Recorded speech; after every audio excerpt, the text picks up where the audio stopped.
So these types are more like the Buddhas of the pack.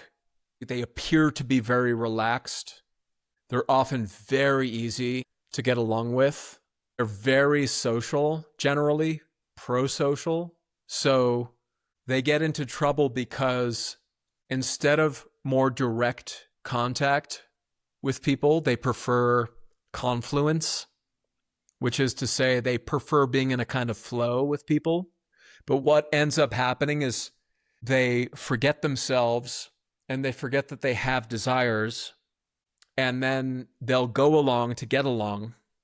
And Naranjo called this laziness or indolence, not in the sense that they won't go work out or they won't work 40 hours a week, but psychological laziness. He also called it defensive extroversion, right? So I don't want to look in here, okay? I'm externally oriented so that I don't have to deal with conflict in myself. These are conflict avoidant types. In that sense, again, they're easy to get along with, but you often get the feeling that like nobody's home. The way that these guys balance is by actually starting to introspect, figure out what they do and don't want, express that socially, and then start to take a direction towards something that they desire and act. They get really resigned. They just settle in there.